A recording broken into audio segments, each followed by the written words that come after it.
আপনার নাম কি? রবিন। আপনার বাড়ি কি নদীর উপর?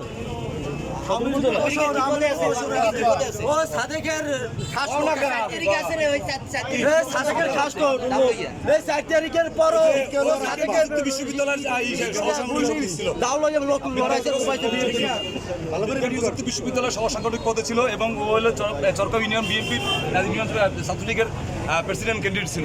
এই সুদূরের সাথে রাজনীতি করতো সাদেক আব্দুল্লাহ।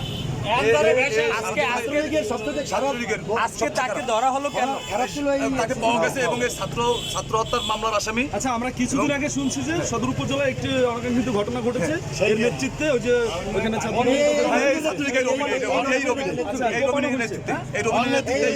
তাও এবং অস্ত্র বের করছিল ওই যে 4 তারিখ ওই যে ওই ঝামেলা পরে অস্ত্র বের করে যে বলে এবং এসে মরণ দিছে। ও এত বড়। আজকে আপনারা কোথা থেকে তাকে পেলেন? আমি বরিশাল মহানগর ছাত্র দলের জয়েন্ট সেক্রেটারি। আমার নাম আব্দুল সালাম সোহাগ। ও হচ্ছে এই ছাত্রলীগের বিজ্ঞান প্রযুক্তি বিশ্ববিদ্যালয়ের সহসাংগঠনিক পদে ছিল যতটা জানি আমি। এবং ওই যে আপনার সদর উপজেলার ওই যে সুজন সভাপতি ছিল, ওর সাথে রাজনীতি করতো। ওই সুজনের পরে ও প্রেসিডেন্ট ক্যান্ডিডেট হওয়ার ছিল।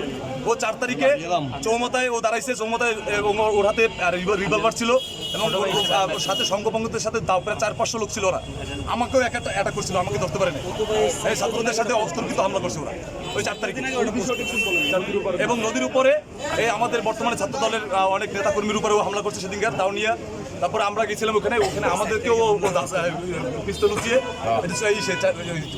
পোলাট বাজারে আমাদেরকে পিস্তল উঁচিয়ে আমাদের ই করছে, ভয়ভীতি দেখাইছে এবং আমাদের ওই দিকে